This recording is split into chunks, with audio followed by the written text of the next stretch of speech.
Comment garder nos cœurs purs? Matthieu chapitre 5, verset 8. Heureux ceux qui ont le cœur pur, car ils verront Dieu. Amen. Nous pouvons nous rasseoir.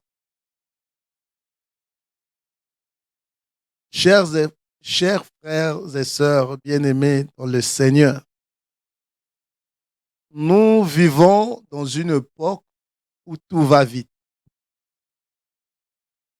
mais où le cœur humain s'alourdit aussi plus vite. Inquiétude,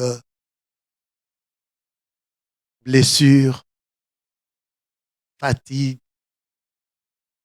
comparaison, désir inassouvi, culpabilité, la peur, et peu à peu, sans même nous rendre compte, notre cœur s'échappe. Et je fais un constat. Ces derniers temps, c'est comme si tout le monde était fatigué. Bon, pas tout simplement parce qu'on a à l'hiver. Même pendant l'été, tout le monde est fatigué.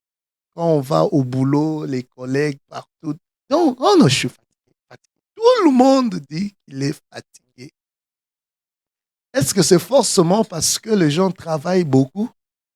Mais il y en a aussi qui ne travaillent pas et qui sont toujours fatigués. Alléluia. Mais quand on regarde bien, cette fatigue est due à la charge mentale.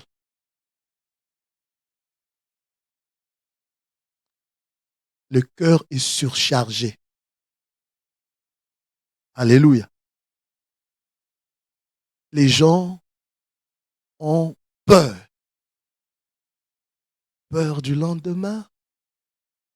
Les gens manquent de perspectives. Les gens ont des désirs. Mais ces désirs ne sont pas tout le temps satisfaits. Nous vivons dans une société de consommation. C'est une société matérialiste. Et on veut tout avoir. Et à n'importe quel prix, on veut avoir des choses. Il y a beaucoup de distractions. Notre esprit fait appel, disons, on nous bombarde avec beaucoup de choses. La pub, et quand on va dans des grandes surfaces, des supermarchés, dans des magasins, donc les commerciaux sont devenus de plus en plus ingénieux. Même la façon de disposer des choses, des articles dans les rayons, sur les vitrines, tout pousse à attirer les regards. Tout semble beau. Et on veut tout avoir. On veut avoir les téléphones dernier cri. On veut avoir les chaussures dernier cri. Et puis, on est dans des comparaisons. Et des fois, on n'a pas toujours les moyens d'avoir toutes ces choses-là. Et même quand on arrive à avoir ces choses, on s'en lasse vite. Pourquoi? Parce qu'il y a toujours quelque chose de nouveau qui sort. Alléluia.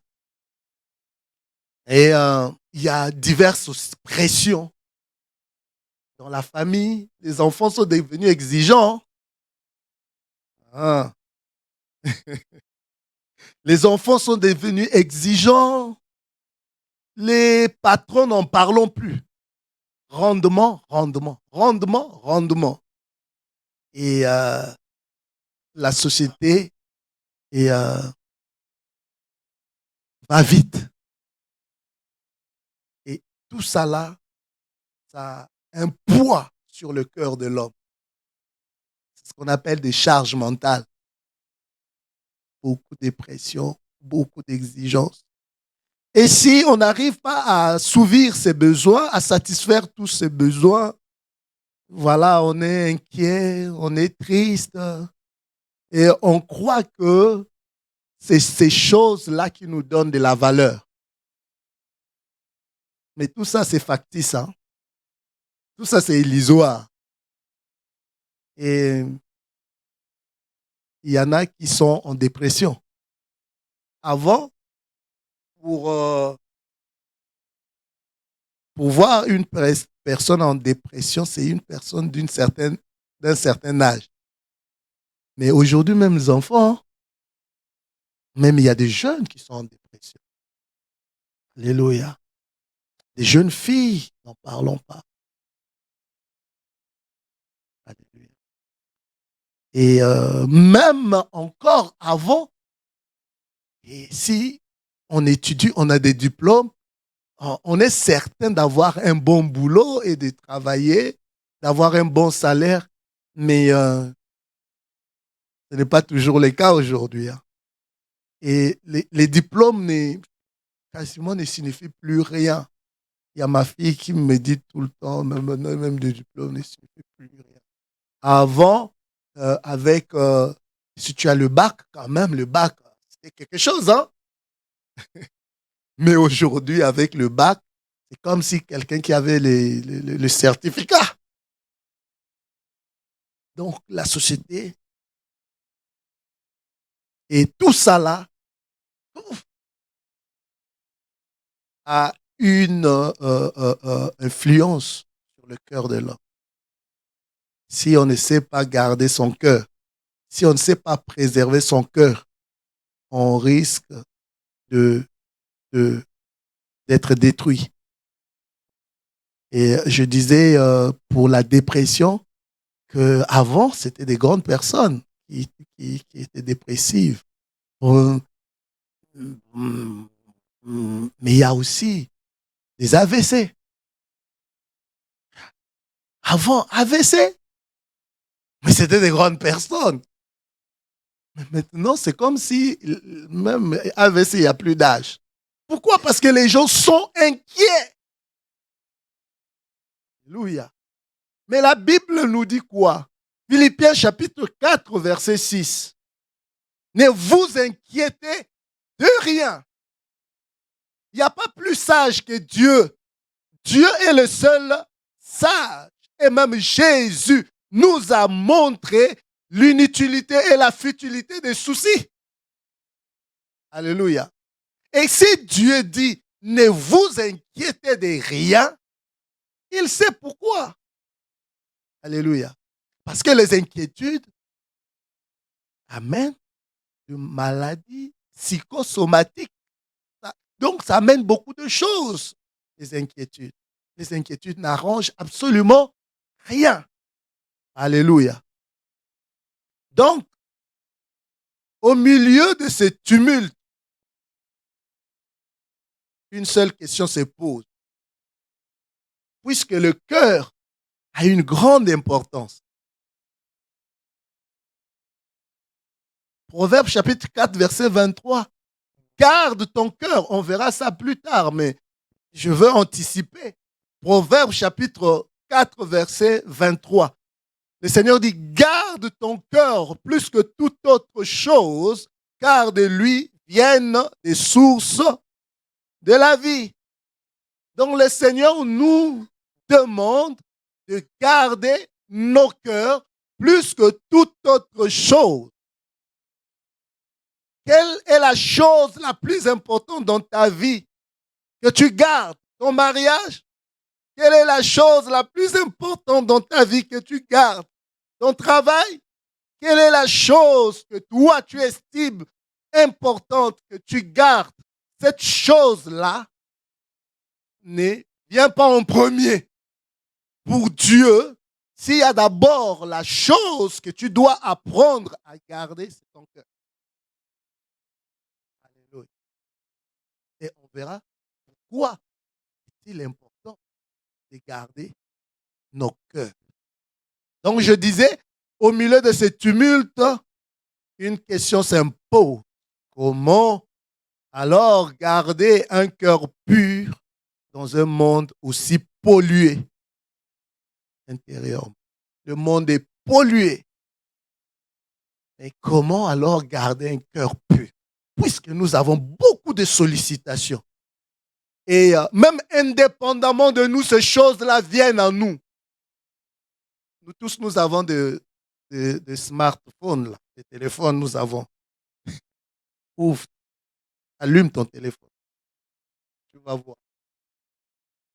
Donc maintenant, les mondes viennent à toi, même dans ta chambre, sans le vouloir. Mais il y a des propositions. Il y a de tout et de n'importe quoi. Nous devons apprendre à sélectionner. Et tout ça, c'est fait à dessein. C'est le signe des temps de la fin. Alléluia. Et maintenant, en tant qu'enfant de Dieu, comment garder nos cœurs? Parce que nos cœurs sont extrêmement importants. Et la réponse de Jésus ne commence pas par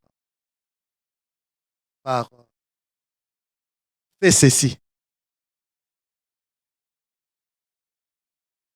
La réponse de Jésus, ce n'est pas fais ceci. La réponse de Jésus, ici dans les béatitudes, au fait, et c'est un ensemble, l'ensemble de sermons que Jésus a fait, le sermon sur la montagne. Et c'est un ensemble des enseignements que Jésus a donnés. Mais ici, dans les béatitudes, Jésus révèle certaines attitudes du royaume. En fait, quand on les adopte, selon Dieu, c'est alors qu'on est heureux, on est béni, on est comblé. Vous voyez? Donc, quand on adopte ces attitudes-là, Dieu dit que tu es heureux, tu es béni, tu es comblé. Et ce ne sont pas de commandements, ce sont des promesses, mais pas des commandements, des promesses. Ce ne sont pas des impositions. Dieu n'impose rien. Mais maintenant, Dieu dit que ceux qui sont dans son royaume, voilà les choses qui vont arriver. Et la promesse de Dieu, Dieu ne nie pas sa promesse. Dieu est fidèle. Dieu accomplit toujours sa promesse. Alléluia. Si Dieu t'a promis, alléluia, sois-en sûr, Dieu est fidèle. Il est fidèle à lui-même. Il est fidèle à sa parole. Il est fidèle à son alliance. Il est fidèle à ses promesses. Si Dieu t'a réellement promis quelque chose, il est fidèle. Il ne se reniera pas. Soit la promesse peut être reportée, l'accomplissement, soit il y a quelque chose que tu dois faire pour voir l'accomplissement de la promesse. Soit si tu ne peux pas, la grâce va l'accomplir pour toi. Comme, par exemple, quand Dieu a donné la loi, personne n'était capable d'accomplir la loi. Alléluia. Mais la grâce est venue, Jésus a accompli la loi pour toi. Pour que ce que Dieu a dit puisse s'accomplir. Et cette promesse de Dieu ne s'accomplit que par Dieu lui-même. Alléluia. Et parmi les béatitudes qui sont là, Jésus-Christ dit, heureux ceux qui ont le cœur pur. Alléluia. Donc, il dit, heureux ceux qui ont le cœur pur. Parce que la problématique ici, c'est de garder un cœur pur face à un monde qui nous sollicite avec sa pollution. Comment pouvons-nous garder un cœur pur? Jésus, là, il dit sa réponse. Il ne dit pas, fais ceci. Alléluia. Comme nous les prédicateurs du temps actuel, 5 pas pour, 5 pas pour, 10 pas pour, fais ceci et tu auras ça, fais ça et tu auras ça. Jésus aurait bien dit, aurait bien demandé aux gens, faites ceci et vous aurez un cœur pur. Mais Jésus ne le fait pas. Jésus ne le dit pas. Parce que Jésus sait que personne de lui-même peut faire en sorte que son cœur soit pur. Alléluia. Un cœur pur résulte d'un cœur nouveau. Je dis un cœur pur résulte d'un cœur nouveau. Le cœur pur, le cœur nouveau est comme la source. Le cœur pur est comme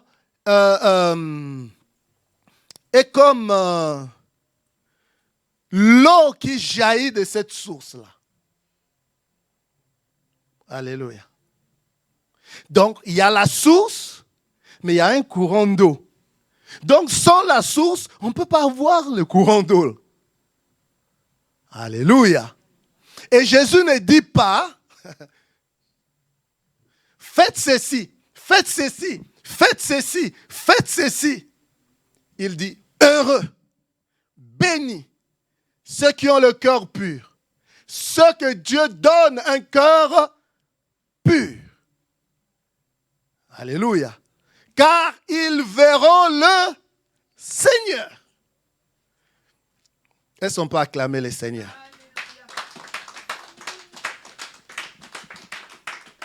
Donc, nous voyons ici qu'un cœur pur n'est pas une pression, mais une promesse du Seigneur. Heureux ceux qui ont le cœur pur, car ils verront le Seigneur.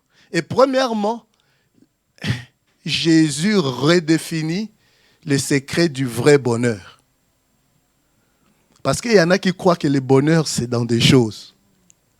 Nous avons vu ici que les choses ne donnent pas réellement le bonheur.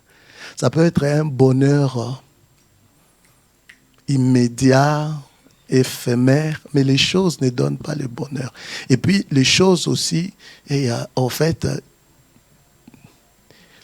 connaissent ce qu'on appelle l'usure du temps. Et sont affectées par le temps. Même la mode, hein. Aujourd'hui, on met ça, le lendemain, on ne mettra plus ça. Et même, il y a certains qui croient que c'est leurs semblables qui vont leur procurer du bonheur, mais ça, c'est faux. Peut-être jusqu'à une certaine dimension. Mais ton semblable ne peut pas te procurer le bonheur. Oui, on dit que qui trouve une femme trouve le bonheur. Mais encore, quelle femme? Mais là aussi, c'est un bonheur dimensionné. Mais le vrai bonheur, ce n'est pas dans des choses. Et Jésus redéfinit le vrai bonheur. Quand Jésus ouvre donc ce serment à la montagne, il ne commence pas par des règles, il commence ni par des reproches, il commence par la proclamation heureux. Donc ce bonheur n'est pas celui que le monde promet. Ce n'est pas la réussite. la réussite non plus ne donne pas le bonheur. Amen. Il y en a qui croient que s'ils réussissent dans un certain domaine, ils auront le bonheur, mais c'est faux. La réussite ne donne pas le bonheur. Mais il y a des gens qui ont réussi dans les affaires, qui sont des millionnaires, mais qui ont apparemment tout. Mais il y en a qui sont vraiment malheureux, qui n'ont pas ce bonheur-là. Pourtant, ils ont tout, apparemment, mais ils n'ont pas ce bonheur-là. Et la performance non plus ne donne pas le bonheur. Alléluia. Un grand ministère ne donne pas le bonheur. Alléluia. Des fois, on aspire à un grand ministère. Mais un grand ministère, c'est beaucoup de charges, beaucoup de responsabilités. Et la performance ne donne pas le bonheur. L'absence des problèmes non plus ne donne pas le bonheur. Quelqu'un d'autre va croire que si je n'ai plus de problèmes, j'aurai le bonheur. Mais c'est faux. Alléluia. L'absence de problèmes ne donne pas le bonheur. Le bonheur de Dieu naît dans un cœur transformé, orienté vers lui. C'est Jésus dans le cœur. Quand Jésus habite abondamment dans le cœur, c'est là où il y a le bonheur. Le bonheur, c'est une personne. Le bonheur s'appelle Jésus. Alléluia. Frères et sœurs, le bonheur s'appelle Jésus. Qui trouve Jésus trouve le bonheur. Alléluia. Même au milieu de problèmes. Alléluia. Il a le bonheur. Il est en paix. Alléluia. Une paix, comme on dit, que même incompréhensible.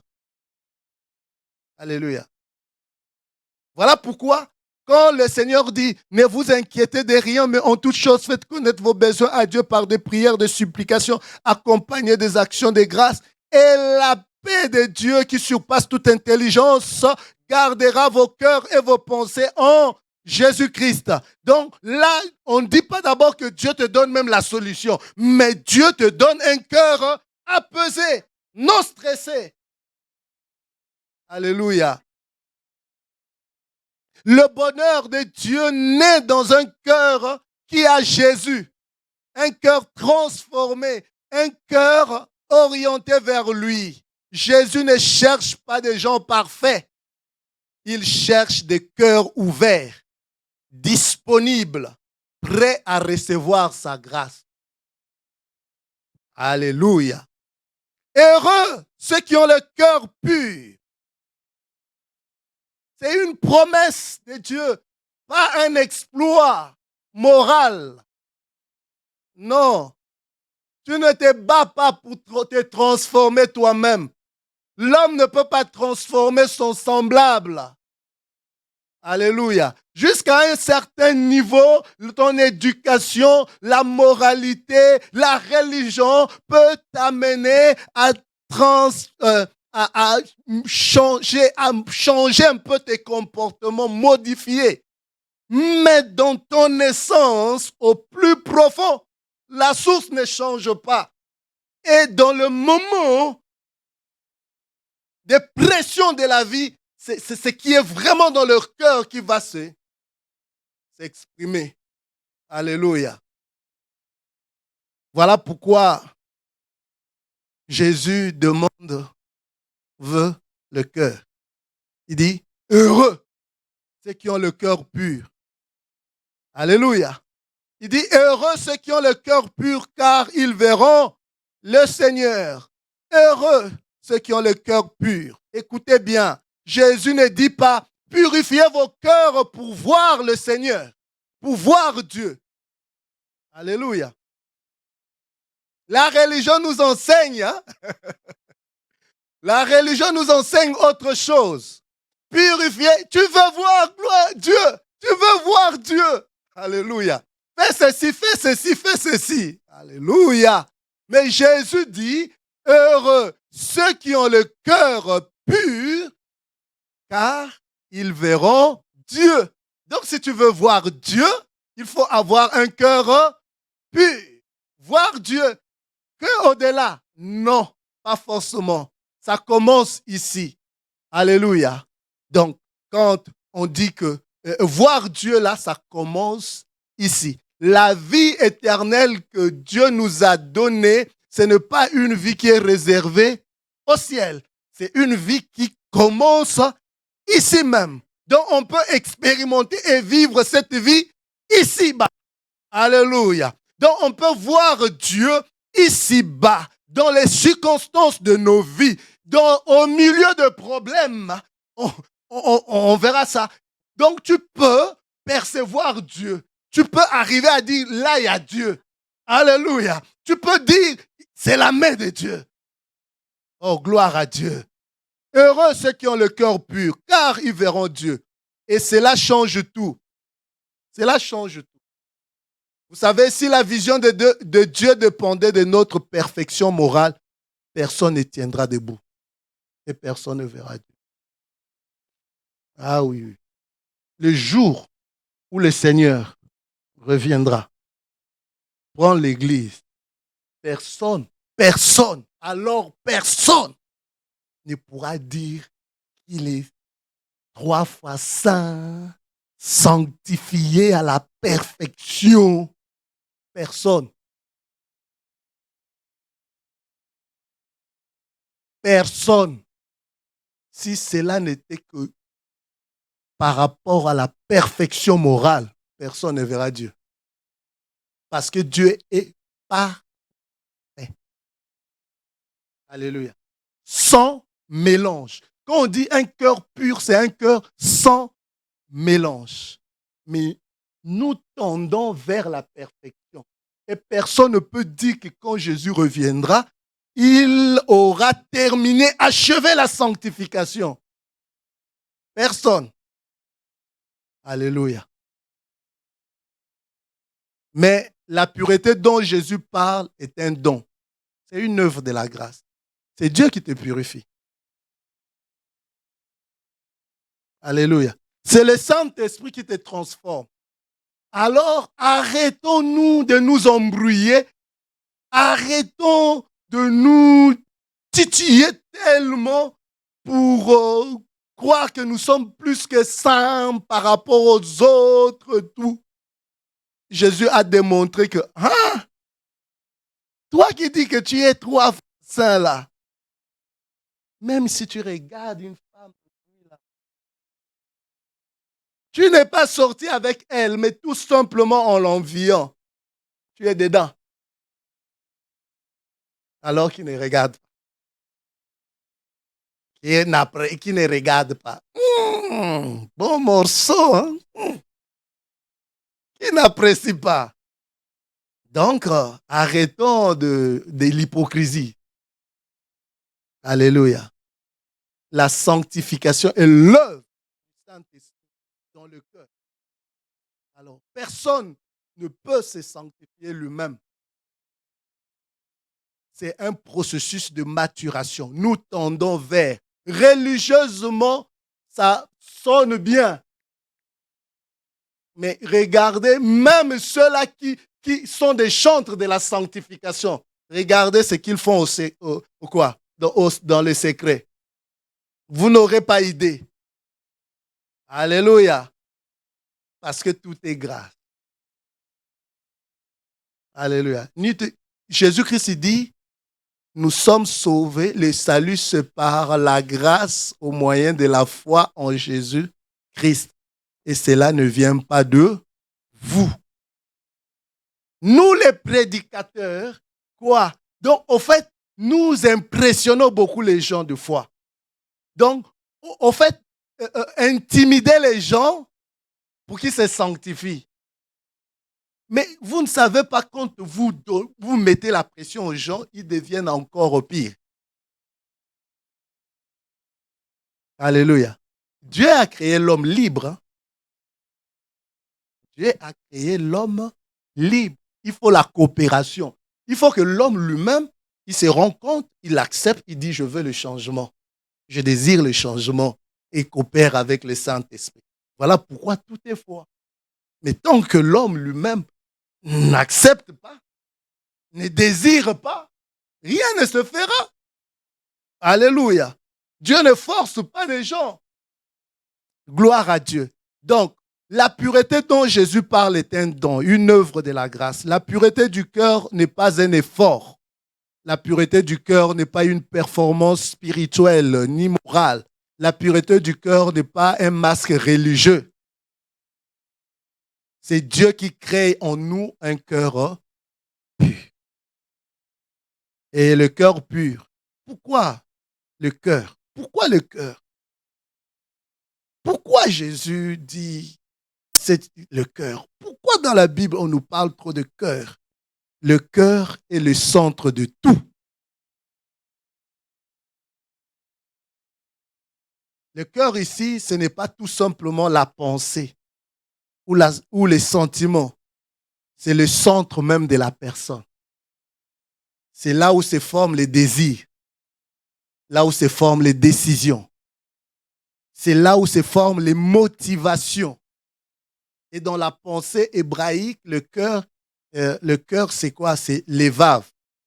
Et l'évave, c'est quoi? C'est ce qui est intérieur, dans l'intérieur profond de l'être. La pensée, la volonté, le caractère et les sentiments.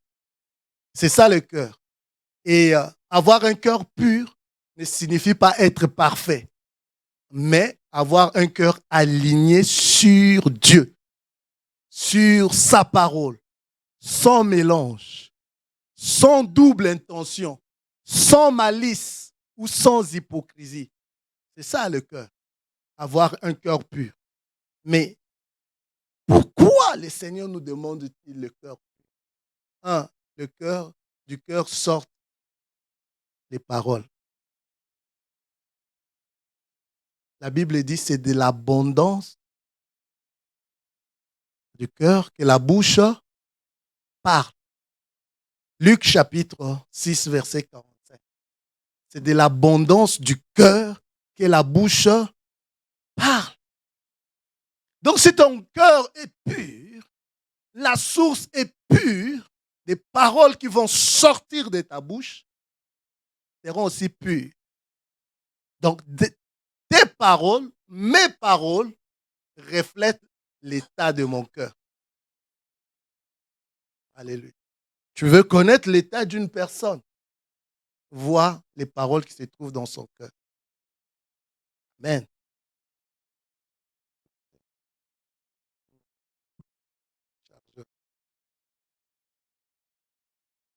Et avec là, ils ne sont pas acclamés le Seigneur. Vous voyez, j'étais un peu distrait, je n'ai pas rechargé. Voilà pourquoi et moi j'aime écrire. Mais le pasteur Pavel dit, mais pasteur, tu ne fais que... Moi je préfère écrire. Parce que ici, tout peut partir aussi. Amen. Donc c'est du cœur que sortent quoi? Les paroles. Et deuxièmement, les actions sont fabriquées dans le cœur. Alléluia. Les actions sont fabriquées où? Dans le cœur. C'est la pensée qui va générer les attitudes. Les attitudes vont générer les habitudes et les habitudes vont amener un comportement. Alléluia. Donc les actions sont fabriquées où? Dans le cœur. Tout ce que Dieu nous donne, le cœur en est le gestionnaire. Donc ta façon de faire là, ta façon de te comporter, au fait, c'est la gestion de ton cœur. On te donne 1000 euros. Comment tu vas utiliser ces 1000 euros? C'est par rapport à la pensée profonde que tu as dans ton cœur. Alléluia.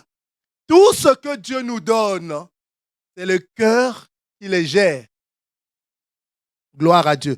Est-ce qu'on peut lire Matthieu chapitre 12, verset 33 34 à 35.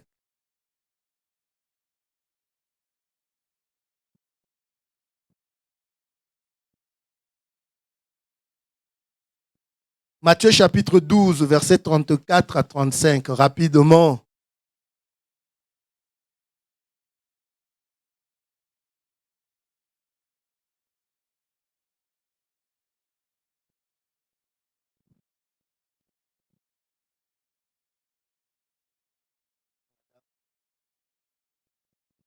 Matthieu chapitre 12, verset 34 à 35. Race de vipères, comment pourriez-vous dire de bonnes choses aux méchants comme vous l'êtes? Car c'est de l'abondance du cœur que la bouche parle. Amen. Marc chapitre 7, verset 14 à 23. Marc chapitre 7, verset 14 à 23.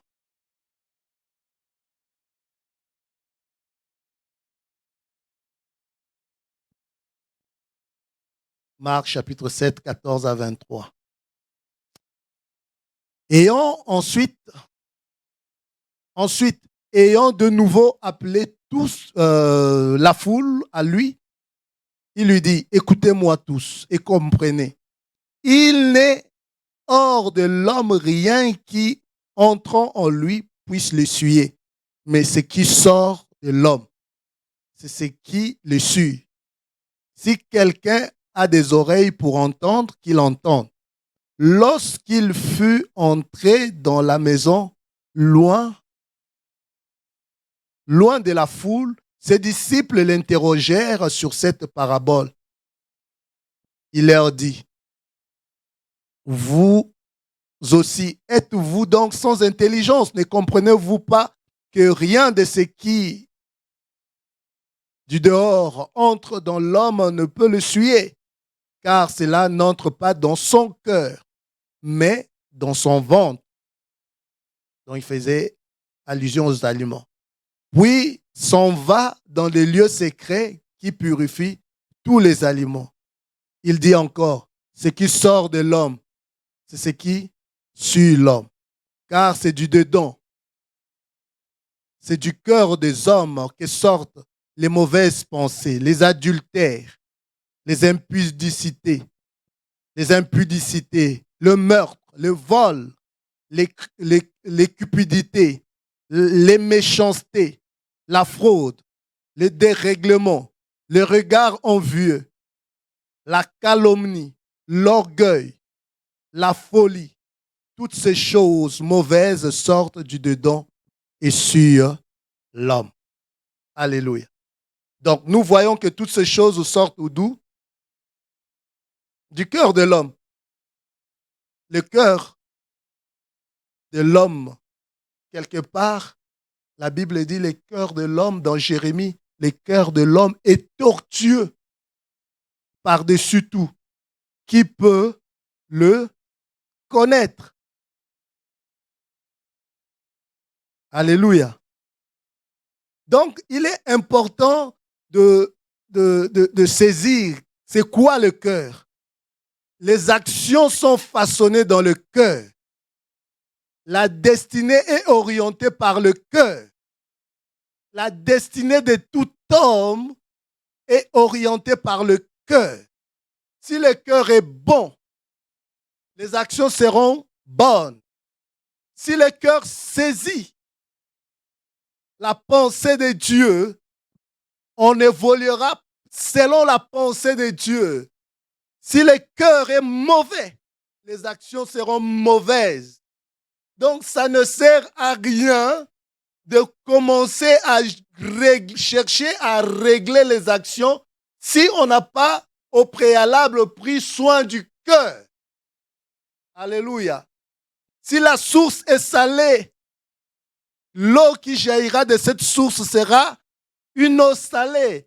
Si la source est saine, l'eau qui sortira de cette source sera une eau saine. Alléluia. Le cœur désordonné produit une vie désordonnée. Donc, si ta vie est en désordre, il ne faut pas aller chercher de boucs émissaires. C'est ton cœur. Tout ce que je suis en train de vous prêcher, pour moi, c'était une remise en question. Quand le Seigneur me faisait comprendre toutes ces choses, en fait, c'est que je produis. C'est par rapport à mon cœur. Je n'ai pas à chercher qui que ce soit. Ma productivité est déterminée par ce qu'il y a dans mon cœur. Alléluia. Donc, depuis lors, c'est mon cœur. Je refuse même. Il y a certaines prières, je ne fais même pas moi-même là. Mon cœur. Parce que je sais, si le cœur se réoriente, tout va se réorienter. Alléluia. On acclame le Seigneur. Un cœur réordonné par Dieu ouvre un chemin de paix. Des fois, on est troublé. On manque la paix, mais la source, c'est le cœur. C'est le cœur. Comme je vous ai dit, tu peux avoir des choses, hein, mais tu n'as pas la paix. La paix vient du cœur. Bien-aimé, Dieu ne va pas simplement améliorer votre comportement. C'est la religion qui améliore le comportement. Et depuis lors, à la lumière de la grâce, moi je ne cherche même pas que les gens améliorent leur comportement. Dire aux gens, changez vos comportements, changez vos comportements. Je les blesse. Ouais. J'ai compris, je suis en train de blesser les gens. Tu vois, des fois, il y a d'autres prédications. Tu crois, aujourd'hui, là, j'ai prêché. C'est bien rentré, là. Mais rien. En fait, tu as jugé les gens. Tu as condamné les gens. Tu n'as pas apporté la solution. En fait, tu as enfoncé les gens. Tu as blessé les gens. Mais la grâce ne blesse pas les gens du tout. Voilà pourquoi des gens, il y a la rébellion qui se crée. Il y a des gens qui deviennent encore de plus en plus, si je peux dire, mauvais. Parce que de toute façon, ils se disent, j'ai essayé, je n'ai pas pu, et puis je suis fatigué. Bon, je suis comme ça, je vais rester comme ça. Alléluia. Mais Dieu ne change pas de comportement des gens. Dieu veut transformer la source. Dieu va à la source et Dieu te donne un cœur nouveau. Alléluia. Un cœur nouveau pour que, à partir de ce cœur nouveau, tu puisses avoir un cœur pur. Et tu gardes ce cœur. Garde ce cœur plus que toute autre chose. Alléluia. C'est même le travail que le Saint-Esprit fait. Alléluia. Oh, gloire à Dieu. Le cœur nouveau est un don de Dieu. Écoutez la promesse magnifique du Seigneur. Ézéchiel chapitre 36, verset 26. Ézéchiel 36, verset 26.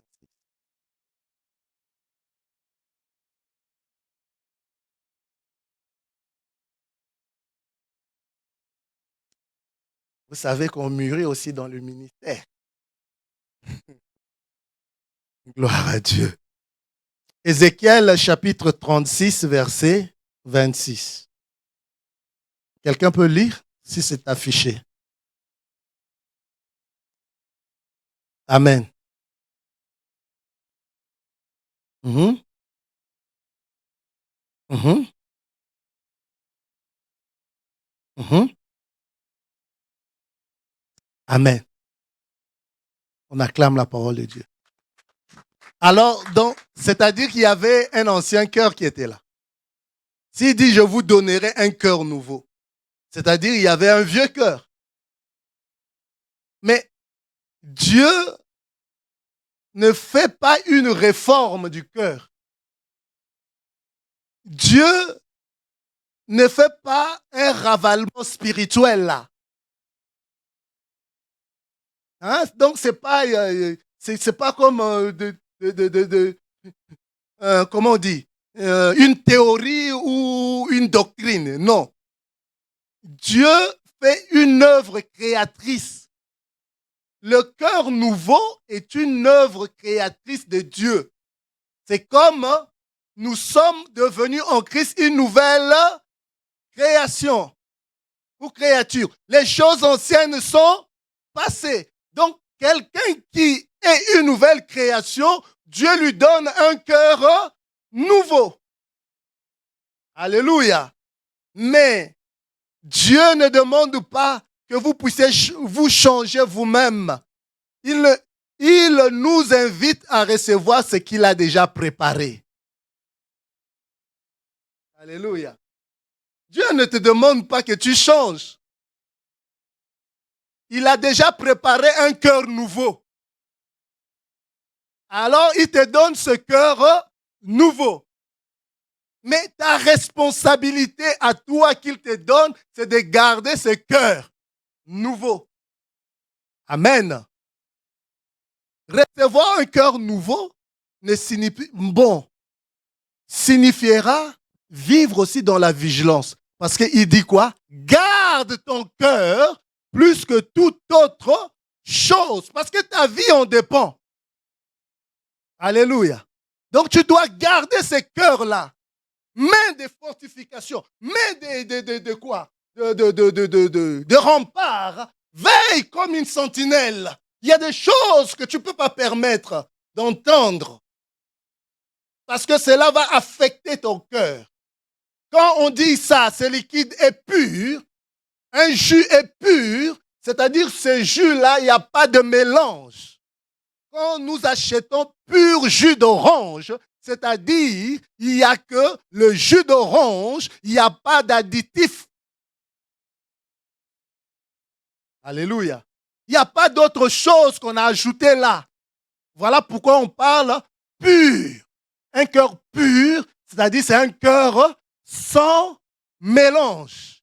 Alléluia. Mais il te dit, fais quoi? Garde. C'est toi qui gardes. Tu as cette responsabilité de garder. La parole nous dit, garde ton cœur plus que toute autre chose. Proverbe chapitre 4, verset 24. Alléluia. Bon, rapidement, parce qu'on a la Sainte Seine. On dit, si tu gardes comme ça ton cœur, tu verras Dieu.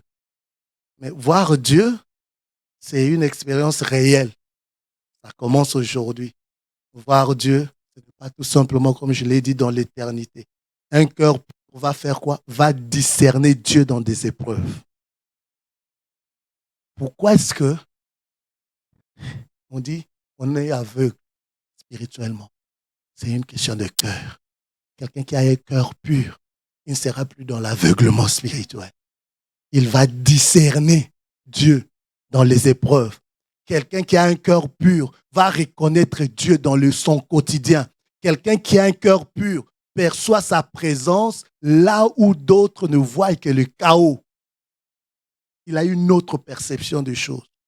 Donc c'est la lumière de son cœur. Alléluia.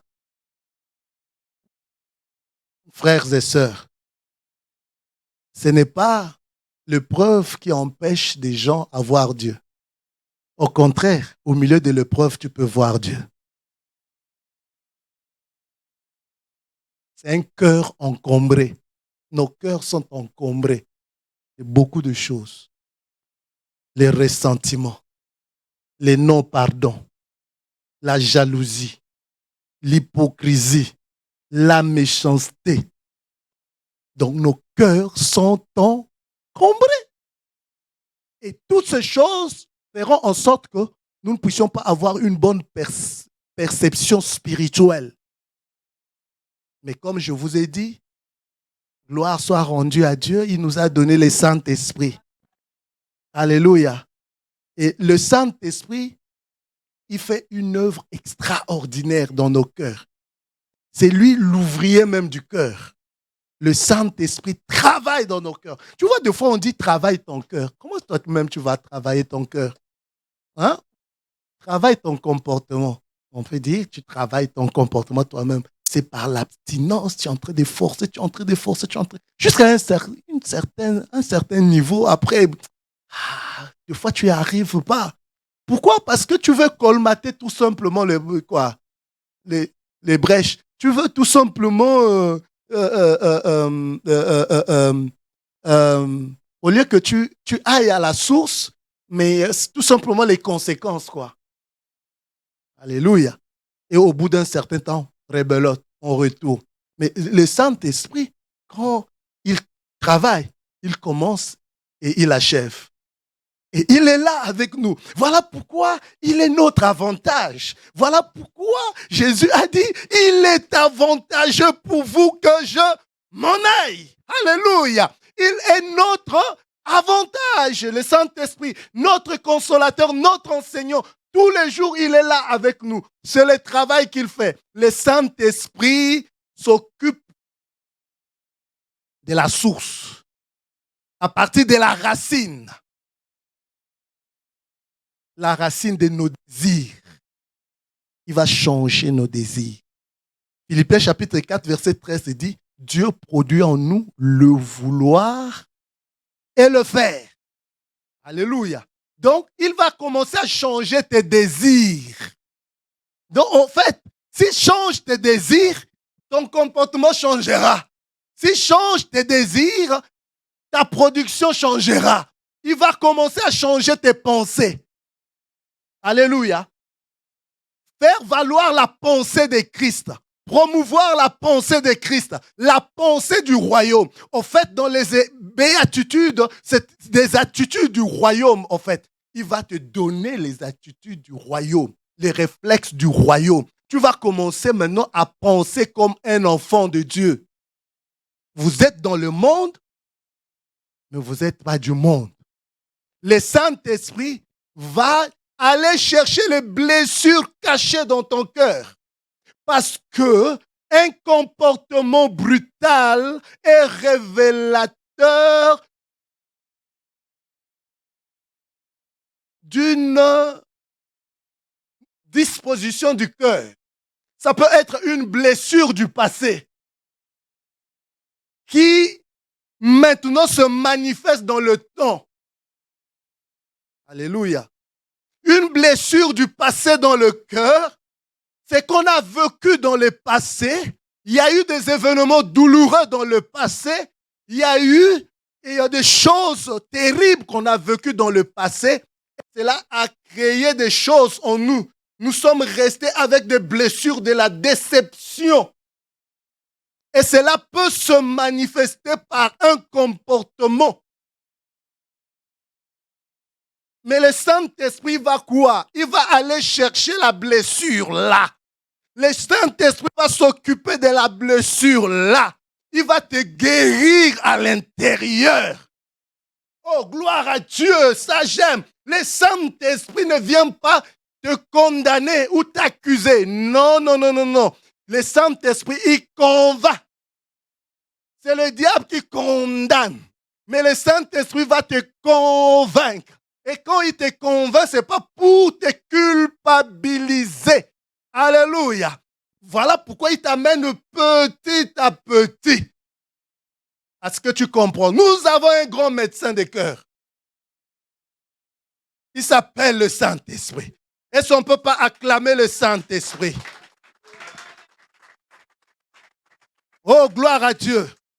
Les pensées répétitives, les pensées qui reviennent. J'ai discuté avec le pasteur Paul David. On commençait à parler et tout. Et il dit, tu sais pourquoi? Parce qu'il avait découvert pourquoi il était difficile d'évangéliser des Occidentaux. Il dit, c'est difficile d'évangéliser des Occidentaux par rapport aux Africains. Ah, moi j'ai dit, mais c'est comment ça?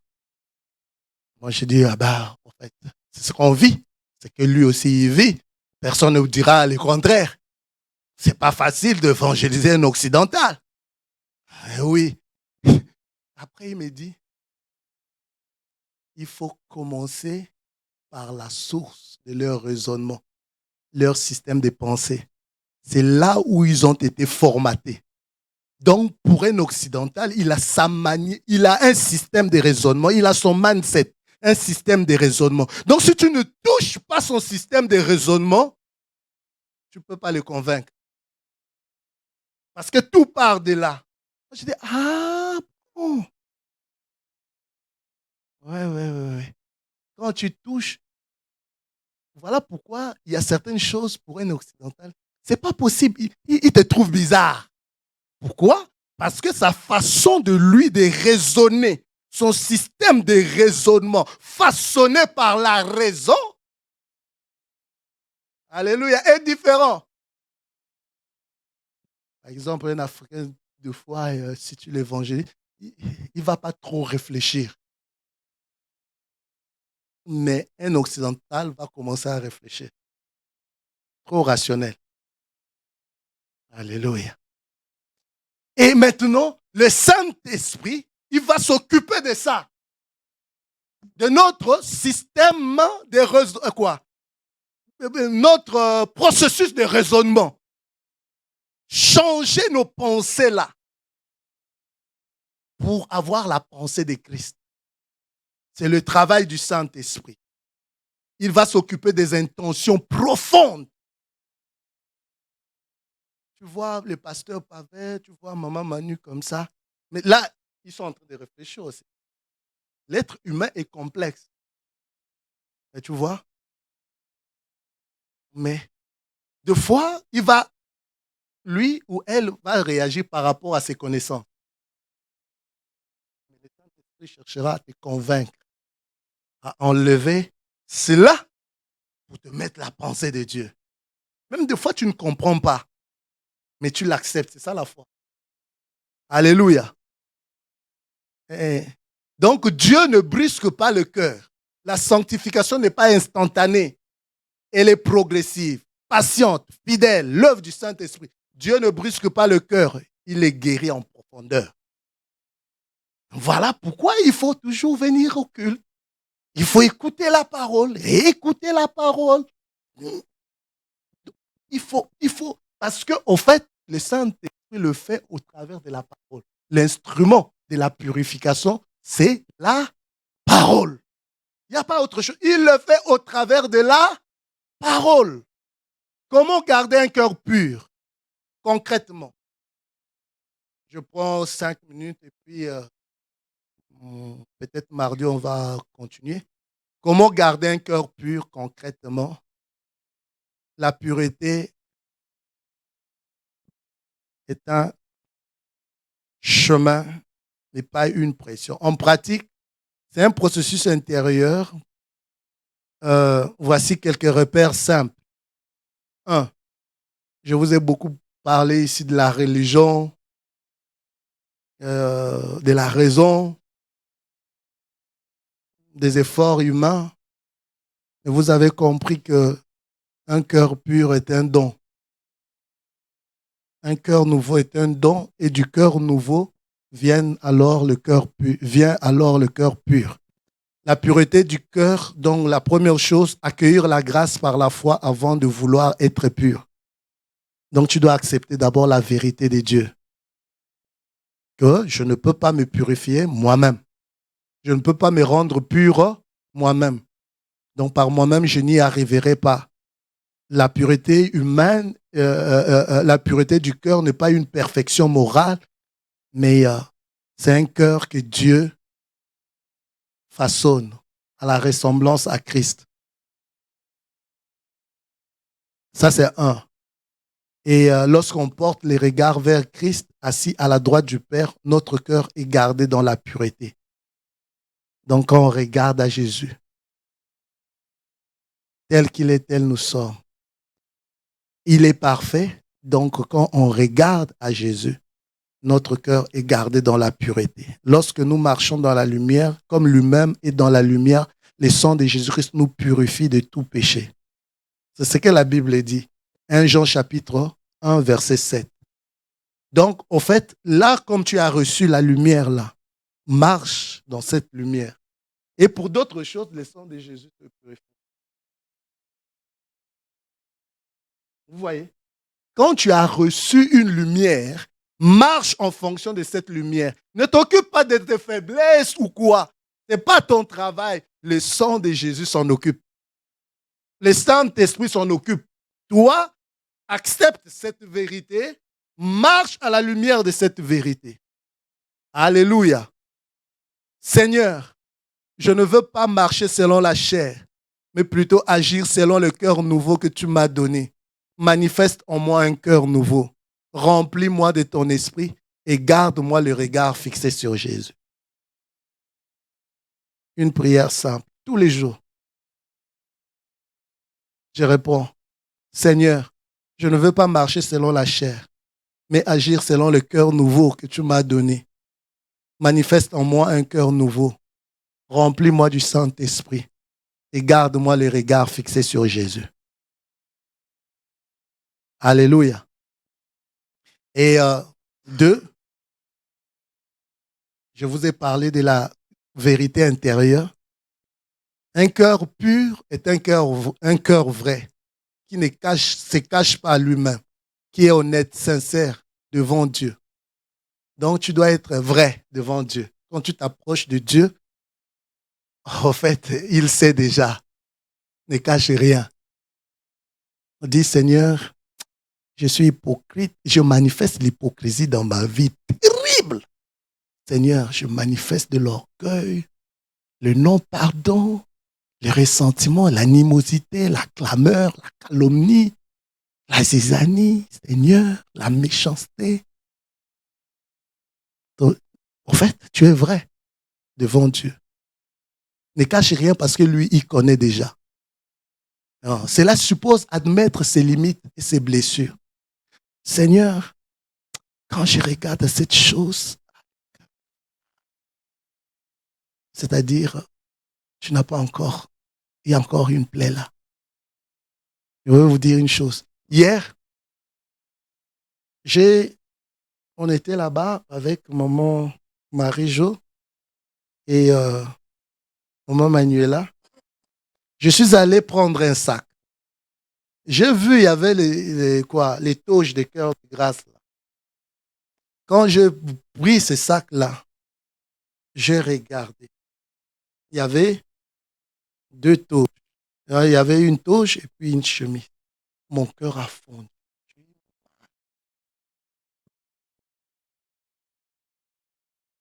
Et je savais pourquoi.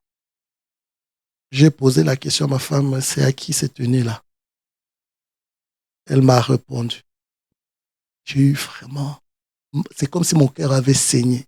J'ai eu mal. J'ai pris cette tenue-là, j'ai donné à maman Marie-Jo, moi je dis, va le laver.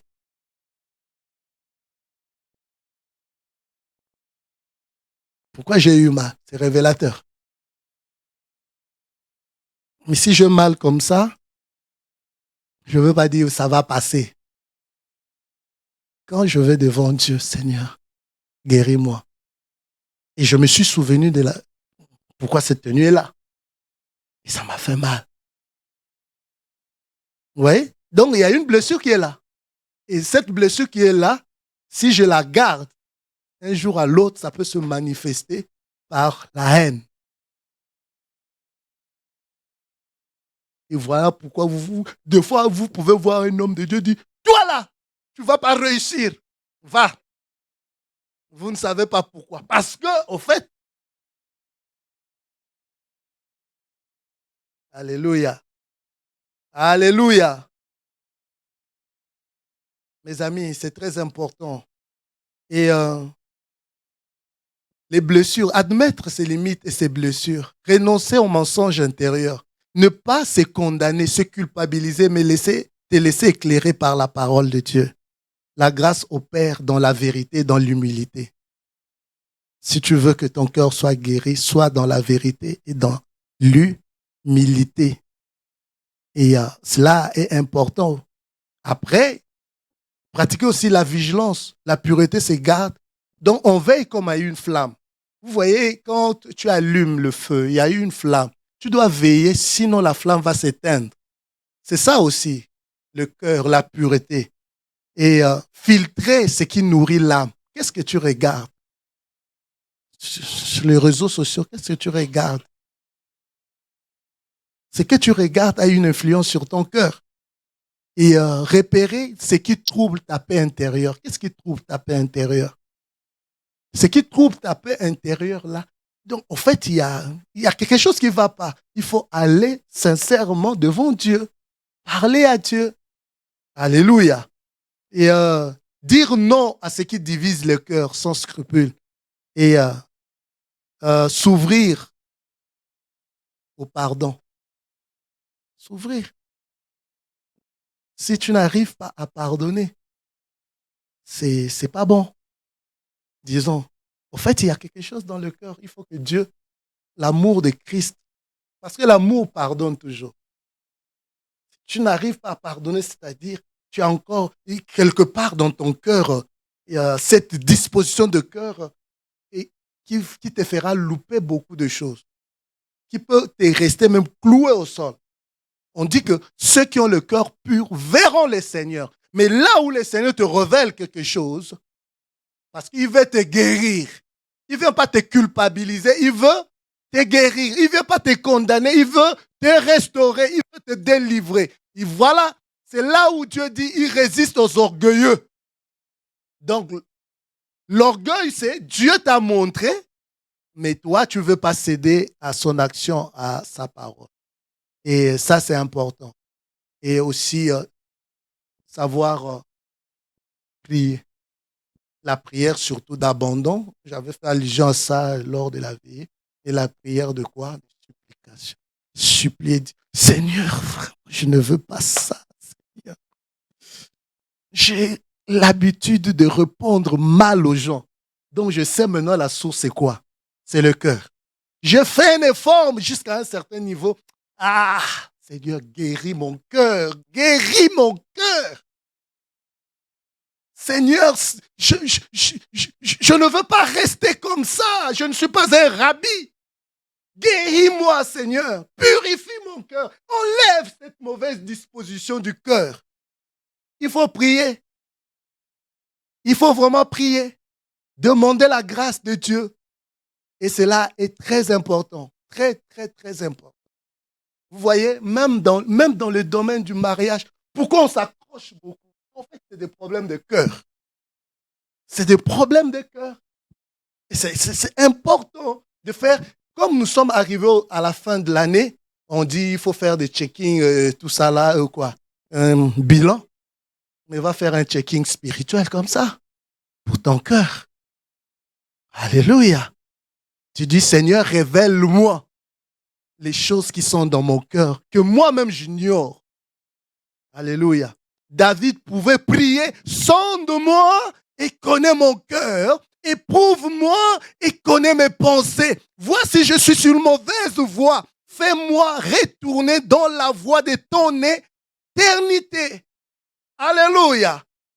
Il a dit, sonde mon cœur, vois ce qu'il y a dans mon cœur. Oh Seigneur, le cœur est trompeur. Le cœur me jouera toujours le tour. Sonde mon cœur et connais mes pensées. Ce n'est que comme ça qu'on peut garder le cœur. En gros, le cœur nouveau, c'est un don. Le cœur pur résulte de cœur nouveau.